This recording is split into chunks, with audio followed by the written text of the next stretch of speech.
She arrived in town with no name, no home, and nowhere left to go. 12 doors slammed in her face until one man who barely spoke opened his. What followed wasn't just survival. It was love rebirth and a choice that defied the judgment of an entire town. This isn't just a frontier tale, it's a reminder of the routes we choose. Stay with us, because what happens next will stay with you forever. They never spoke her name when they turned her away, just shook their heads, closed their doors, and disappeared into warm kitchens or lamplit parlors like she had never knocked. In Leadville, Colorado, high up in the brutal stillness of the Rockies, a woman like Clara Devlin didn't earn second chances. Most believed she hadn't deserved the first. The air was sharp that October, colder than it should have been. It crept beneath skirts and coats, and into bones, especially those left out in the wind. Clara stood outside the back of the church with a threadbare shawl wrapped tight over her shoulders, clutching the burlap sack they'd shoved into her arms as they mumbled about limited space and better prospects. The sack held a chipped tin cup, one blanket that smelled like feed corn, and a Bible so worn the spine had crumbled. She didn't believe in the God who lived in these buildings anymore, not the one who watched her be passed around like a chore no one wanted to finish. 26 and already used up. That's what they thought. And maybe they were right.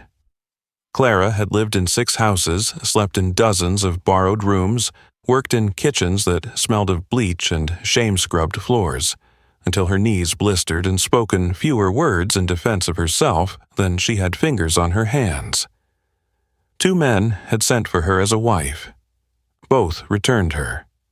One said she was too quiet, the other not quiet enough. Neither bothered with a second meal. She had no surname that stuck, no family to vouch, and no place she could return to. Clara Devlin was a name she'd stitched together herself after leaving the orphanage in Flagstaff. Devlin because she liked the way it sounded strong, certain. Like a woman who wouldn't get pushed around. But even that hadn't saved her. 12 doors in 2 days. 12 rejections. The baker's wife pretended not to hear her. The blacksmith's daughter whispered behind curtains. At one door she heard the latch turn just as she stepped closer, a clear, cold signal.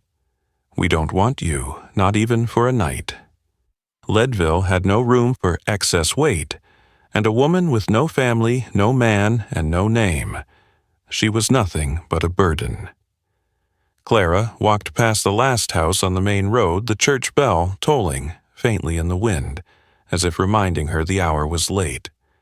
She had no plan, just worn boots and a determined silence. Her notebook, the one she'd kept since Tucson, bounced lightly against her hip in the sack. Inside were lines she'd written late at night while other women slept. Keep walking, one page read. If they don't call your name, write your own. Someone had once told her about a man named Jonas Hale. Lived alone past the ridge. Didn't talk to anyone. Built his own fences, hunted his own meat. Crippled in one leg, they said, from a railroad accident. Used to be a smith. Now, just a man with a mule and a shack no one visited. She didn't expect much, but the cabin was west, and so were the clouds and the wind was biting. Jonas was loading fence rails onto a cart when she found him. No coat, just suspenders over a thick shirt and hands that looked like they'd broken 1,000 things and repaired fewer. He didn't startle when she approached. Didn't speak either, just watched. I don't want charity, she said, voice roughened by days without rest. Just a place to sit, I'll work. Jonas didn't move. For a moment, she thought he'd ignore her like the rest, but then he reached out a hand, slow, steady, as if he understood that speed meant threat and threat meant fear. She stared at it. Her body screamed to flinch. Every hand she'd taken before had come with a price, but his was still open, patient. She took it. He helped her onto the cart without a word. The mule moved forward, its hooves crunching dried leaves as they turned away from Leadville and into the woods. Clara sat upright, heart-pounding. She didn't know if she was being rescued or relocated, but the road behind her had nothing left to give. The shack came into view after a slow mile. Smoke puffed from the chimney, thin and steady. The porch sagged at one end. A bucket leaned under the pump. The roof was patched with mismatched shingles and rusted tin. It looked like a place someone survived, not lived. Inside, the air was warm. The fire glowed. Jonas pointed to a chair near the stove. She sat. He laid a folded blanket on the floor and unrolled it, then stepped back.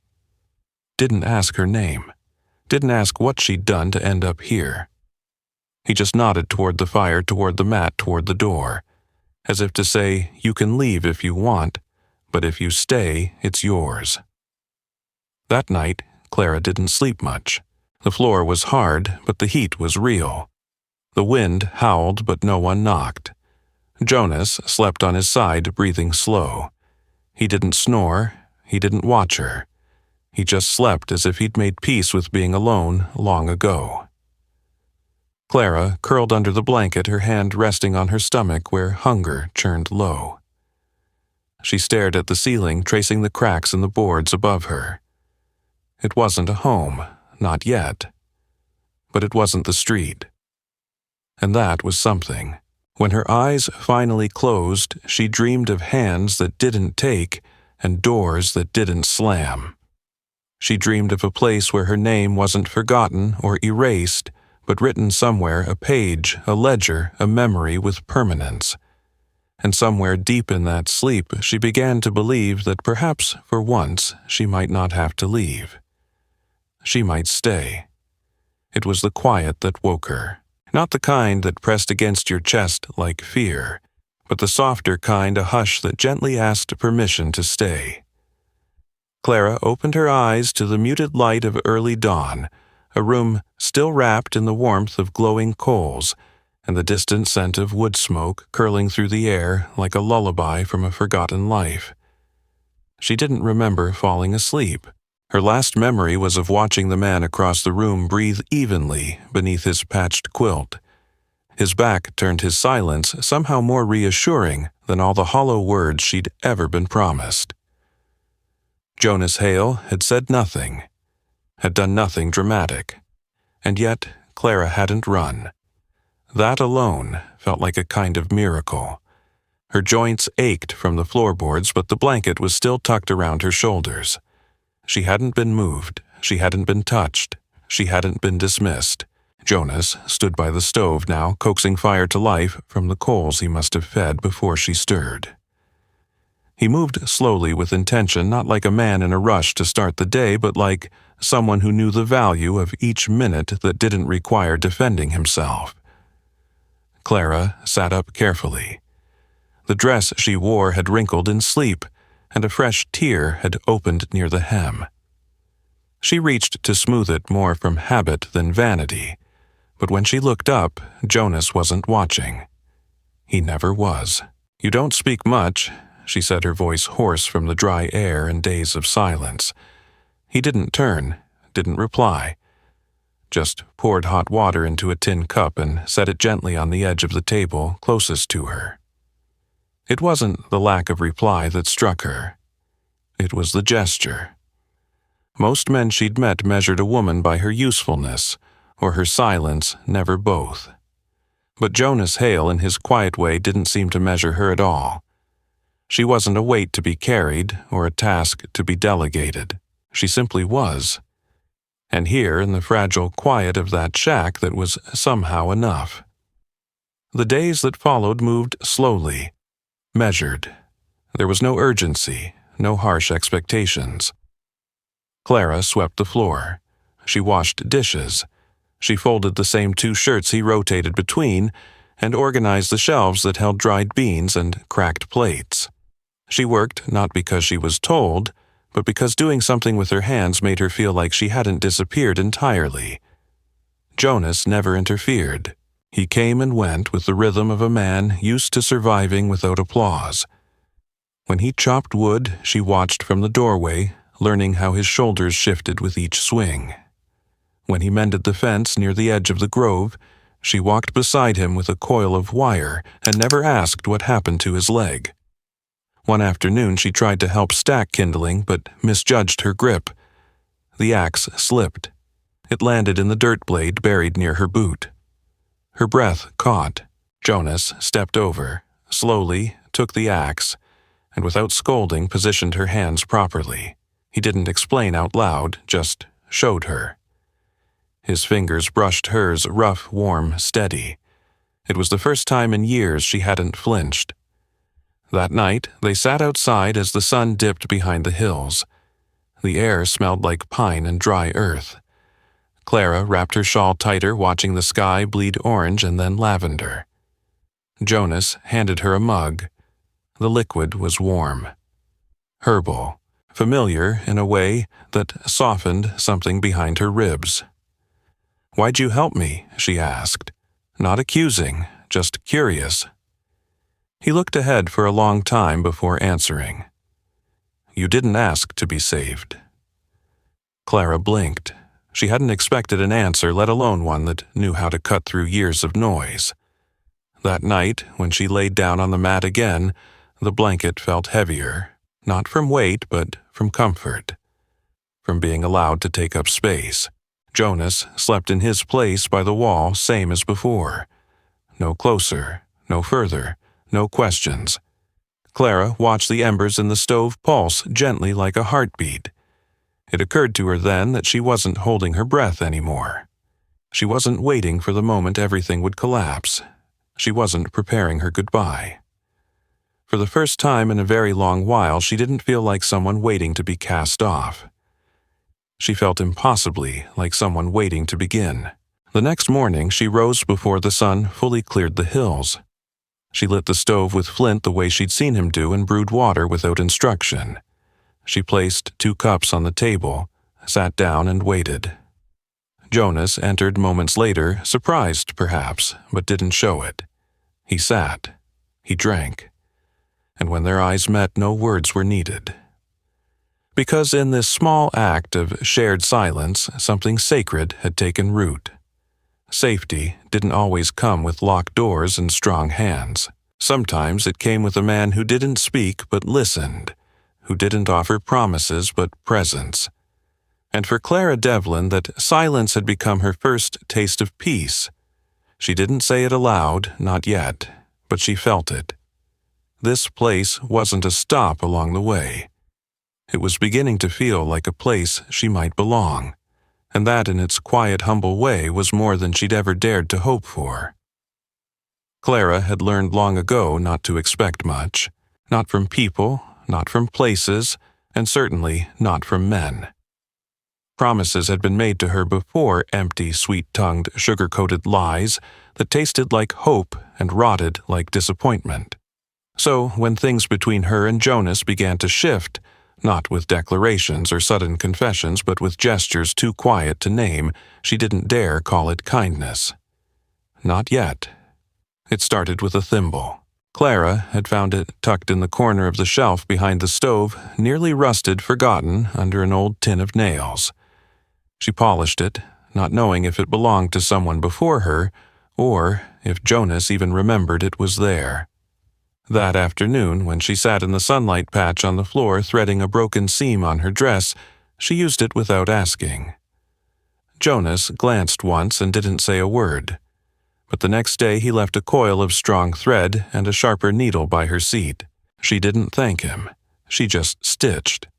Then came the bread. She'd noticed how he ate sparingly, 1 piece at a time, chewing slow as though rationing each bite. One morning she woke early, and using what little flour remained in the bin, she baked a small, uneven loaf with a thick crust and a soft center. It burned a little on the bottom, and she cursed under her breath. But she left it on the table anyway. Jonas didn't eat it in front of her, but when she returned from the pump later, the loaf was gone, the pan washed and turned upside down to dry. It was these small, unspoken exchanges that grew between them like moss creeping across stone slow, persistent, and impossible to ignore. He showed her how to fix the door hinge so it wouldn't creak at night. She taught him how to clean cuts with boiled water and thyme. He didn't ask about the deep scar on her arm. She didn't ask why his left leg dragged more on cold mornings, but they noticed. One evening, just as the last light dipped below the horizon, Clara was pulling in laundry when the wind caught the edge of the sheet and nearly knocked her backward. She laughed, honest, startled, and real.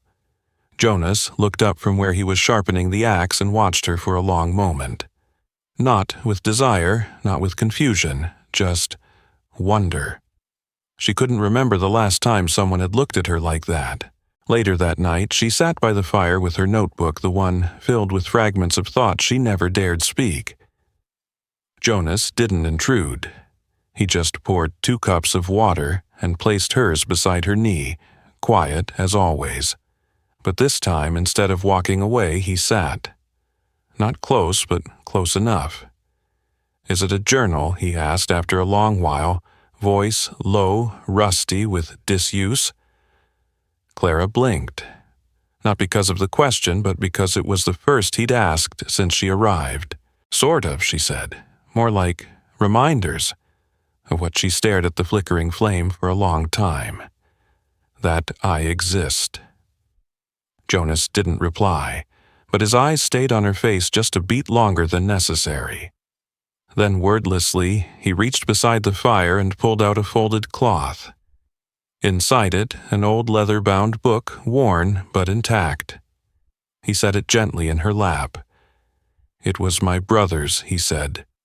"He kept records of every cow, every trail we ran, every place we stopped. Thought it might be useful someday." Clara opened the book. Inside, the writing was neat, blocky. Not stories, but signs of someone who'd taken the world seriously. She closed it, laid her hand on the cover. "Thank you." Jonas nodded, then rose. "It's yours now." That night, something in her chest pulled tight, not with fear but with a softness that surprised her. She tucked the book beneath her blanket and slept without dreaming. Days passed. Clara took to mending the curtains, patching the gaps in the floor with scraps of burlap. Jonas built a second stool from old fence posts. She found a cracked mirror behind the shed and cleaned it, setting it upright against the wall. The cabin, once only his, began to shift subtly into something shared.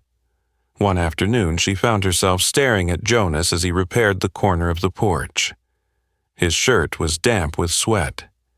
His back hunched as he worked, and she realized with a shock so gentle it nearly broke her that she felt safe. Not just protected, but understood. And that was more than she had ever dared hope for. Jonas finished hammering, stood slowly, and noticed her watching. He didn't ask what she was thinking, but he wiped his hands on his trousers, stepped inside, and retrieved the ledger from the shelf near the stove. He opened it, flipped past pages of feed purchases and weather notes, and turned to a blank space at the back. With the stub of a pencil, he wrote something, then slid it across the table. Clara stared at it. Her name? Clara Devlin Hale. Her breath hitched. She looked up eyes wide. "Why would you—" Jonas met her gaze, his face unreadable but steady. "So no one asks again. So you don't have to answer." Tears threatened. She swallowed them. Her hands shook as she placed them flat on the table. "You don't owe me anything." "I know," he said. "That's why it matters." That night, for the first time, Clara didn't sleep on the floor. Jonas moved his own bedding to the other side of the room. No words, no pressure, just space. Clara lay in the bed staring at the ceiling, her heart racing. She could have left. Could have gone back to the cold road, the indifferent town, but she didn't. She chose to stay. Not because she was promised something, but because in the quiet between two strangers, something had already been given, and for the first time in her life, that was enough. The winter came with a whisper, not a roar. Snow began to gather at the edges of the forest, creeping into the corners of their world, like an old memory returning uninvited. Mornings grew slower. Breath clouded the air inside the cabin, and the fire never rested. Clara woke one morning to find the window glazed with frost in her body. Different. It wasn't sudden, not a jolt or a sickness, just a shift deep in her belly and even deeper in her bones. She'd missed her time before, but this felt unlike anything else. It was as if her body had begun to sing a song she'd never learned, but somehow remembered. She didn't say anything, not at first. Fear had always taught her to hold things close. But Jonas saw it in her eyes before she ever opened her mouth. They were sitting at the table eating a meal she'd made from lentils and onion when he placed his fork down and looked across at her. "You all right?" he asked, quiet and steady. Clara hesitated, then nodded. "I think I am. I think I'm with child." Jonas didn't move, didn't smile, didn't stiffen. He just looked at her long enough for her to feel seen all the way through. Then he nodded once and said, "Then we'll make room." She didn't know what she expected. Maybe silence, maybe retreat, but not this simple certainty that their world, however small and makeshift, would grow, that there was space somehow even in their weathered walls for new life. The next day, Jonas built a second shelf above the stove for jars and teas. He reinforced the beams over the bed with an extra plank. When she tried to help, he didn't stop her. But when she paused too long or sighed too hard, he took the hammer from her hand and said nothing. He didn't speak more than usual, but he worked harder. Clara noticed everything. The way he leaned into tasks now. The way he lingered in doorways scanning the woods longer before returning inside. He'd always been a careful man. But now there was a purpose to his movements. A quiet urgency rooted in something more than survival. She responded in kind.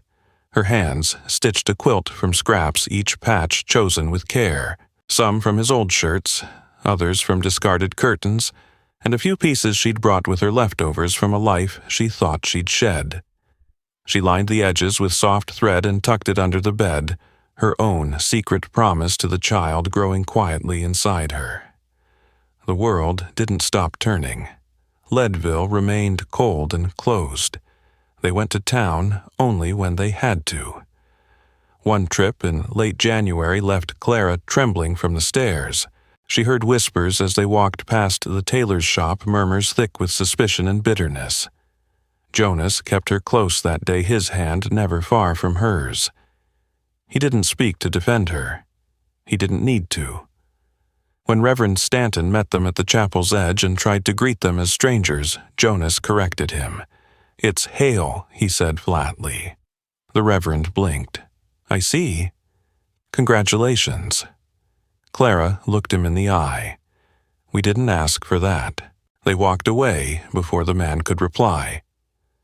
That night, back at the cabin, she said nothing, as she unpacked the flour, the thread, and the new bar of soap Jonas had bought without asking.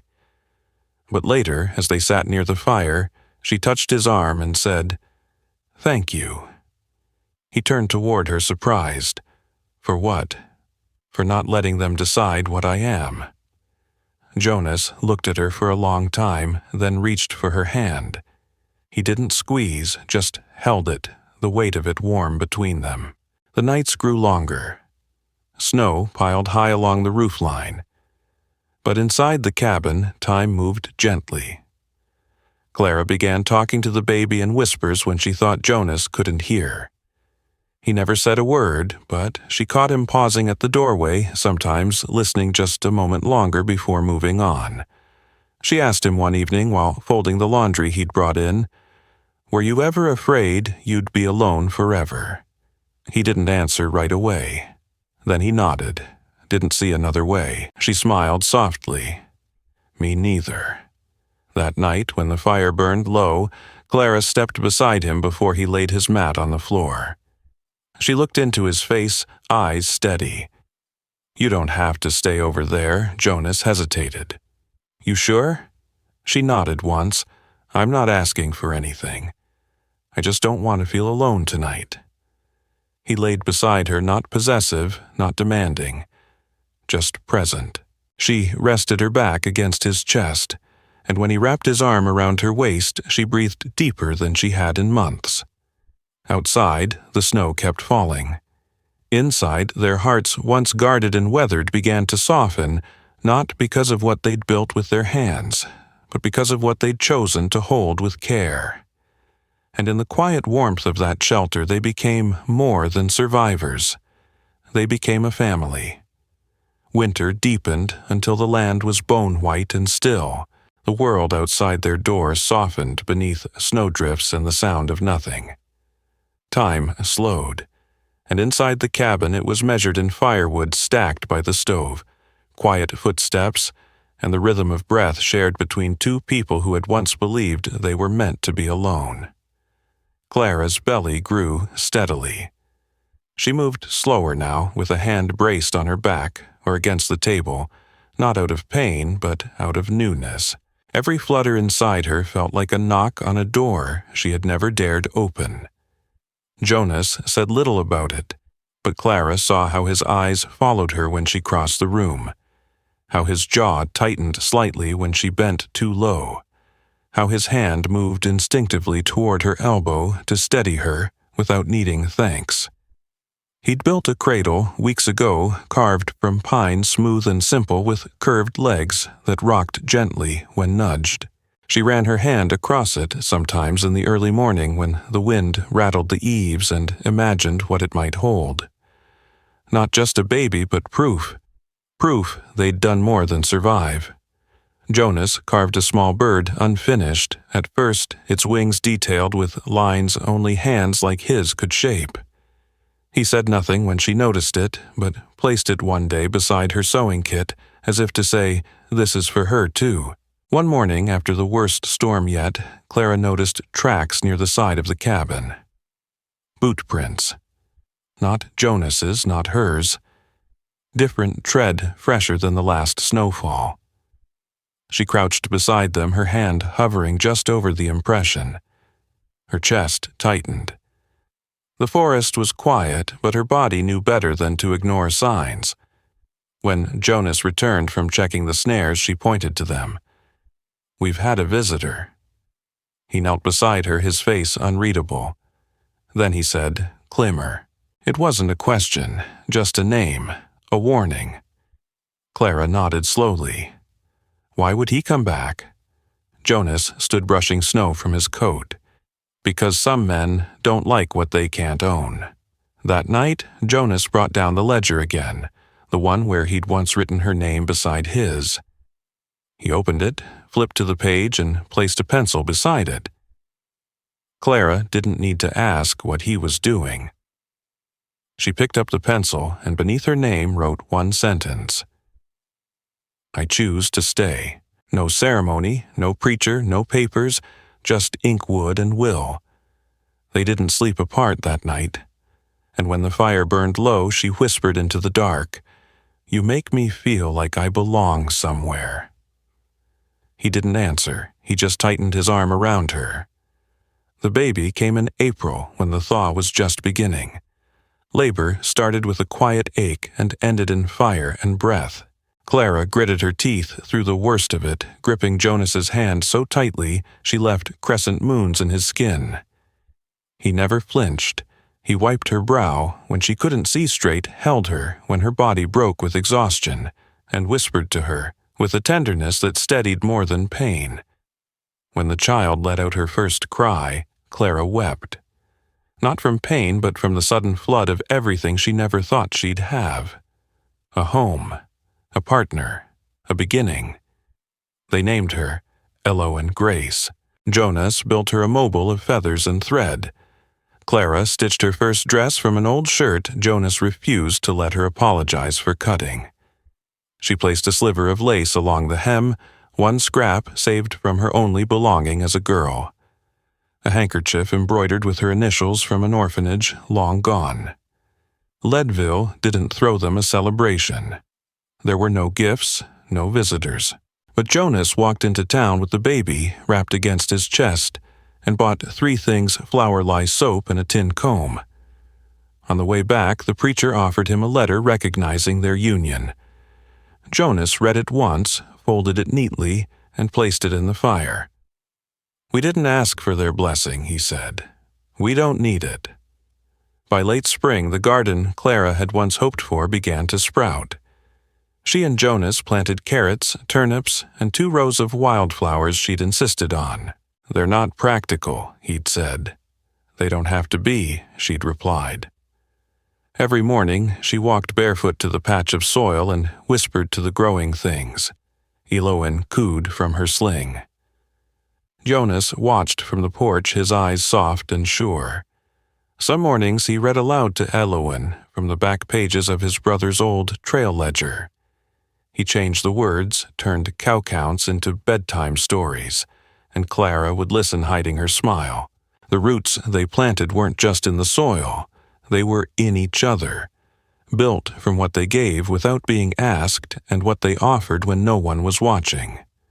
One evening, Clara stood in the doorway, holding the baby, and watched Jonas mend a fence post beneath the last light of day. She saw the limp that had once made others turn away. She saw the slowness in his movements, and she loved him more for it. He came to her, brushing dirt from his hands. "We'll build a new room," he said. "Give her space. She's got all she needs," Clara replied, cradling Eloin close. "She's got us." That night, Clara placed the carved wooden bird Jonas had made on the windowsill above Eloin's cradle. She whispered, "You'll never be forgotten. You'll never be left." And in the hush that followed, in the flickering light of their home, built from silence and steady hands, Clara Devlin Hale finally knew what it meant to be rooted. Not in place, but in love. Because some homes are not marked by walls or roofs or names in church ledgers. Some are built in quiet glances and offered hands, in the fierce determination of 2 people who chose each other again and again, even when no one else did. And this was the life she'd never thought to want, and the life she'd never trade for anything. Reflection and life lesson. Clara Devlin. Hale's story is not one of grand gestures or celebrated victories. It is the quiet, steadfast tale of a woman who had every reason to give up, but instead found courage in the silence and love in the most unlikely of places. Her journey began not with a rescue, but with a choice to keep walking even when every door closed in her face. And in the wild stillness of Colorado's frontier, she discovered not just a place to rest, but a place to become. She came to Leadville nameless in the eyes of others, dismissed by a town that saw no worth in her presence. Yet she endured, not with bitterness, but with an unyielding will to matter. Clara didn't demand space. She carved it for herself gently through kindness, labor, and silent resolve. And Jonas, a man whose own wounds taught him the language of restraint, saw her, not as someone broken, but as someone becoming. Together they built a world that no one else would have imagined possible. They stitched it together with weathered hands, soft glances, and trust that wasn't requested but earned. When danger threatened, they didn't run. They wrote their names beside one another and said, "We stay." When a child came, they gave her not only a cradle, but roots, the kind that grow from love, not bloodlines. They made a home out of what they had: rough lumber, threadbare blankets, and faith in each other. And from that, the greatest truth emerges: we don't have to wait for belonging to be given. We can choose it, build it, defend it. Home is not where others allow us to live, it's where we decide to grow. It's not marked by approval or ceremony, but by the hands that show up when no one else does, and the heart that stays open when it would be easier to shut down. The baby they welcomed, Eloin Grace, was more than a child. She was a beginning. She was a continuation of love that never asked to be explained. Jonas and Clara didn't teach her with lessons from books. They showed her with the way they moved in the world, with the patience they offered one another, with the quiet bravery that steadied every decision. And that's a legacy more profound than any monument or story etched in stone. Their story isn't an escape from hardship. It's a confrontation with it, a decision moment after moment to meet pain with presence, to greet fear with tenderness. Clara did not pretend she wasn't afraid. She simply chose to walk forward anyway, holding her head a little higher each time. Jonas, a man of few words, taught her that strength didn't always look like shouting. Sometimes it looked like holding space. Sometimes it was carrying the water, patching the roof, or standing silently by your side without asking you to explain your pain. The lesson we take with us. In today's fast-moving world where connection often feels fleeting and shallow, this story offers a powerful grounding truth. What truly matters is how we love, how we endure, and how we stay. Clara and Jonas remind us that not all beginnings are grand. Sometimes they look like a blanket laid beside a fire, like a hand reaching steady and patient, like a name written quietly in the back of a ledger. Love is not always loud. Often, it's in the silence, in the stillness, in the decisions we make when no one's watching. Their journey invites us to reflect on the places and people we've called home. It challenges us to reconsider what we define as family, as roots. Perhaps it isn't about blood or law or tradition. Perhaps it's about choosing each other again and again, about offering safety before judgment, presence before proof. If you find yourself wandering in your own life, unsure of where you belong, or whether you matter, remember Clara's story. Remember that the road to a new life may begin with nothing but a knock on a stranger's door, and that sometimes the smallest yes can change everything. Let it teach us to be gentler with ourselves and more open to others. Let it remind us that healing doesn't arrive in one moment, but over many small ones.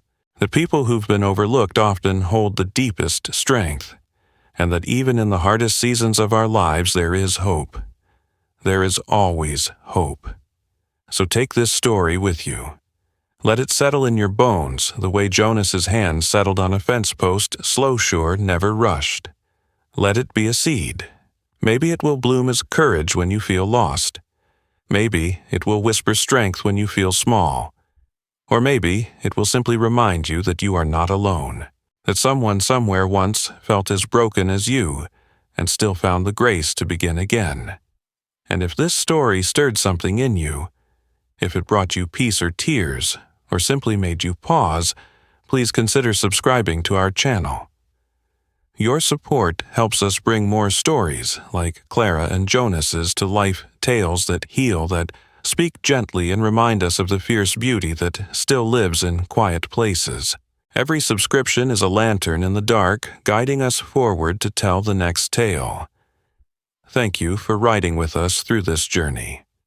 And remember, the frontier may be wild, but the stories that bloom there, they are forever worth hearing.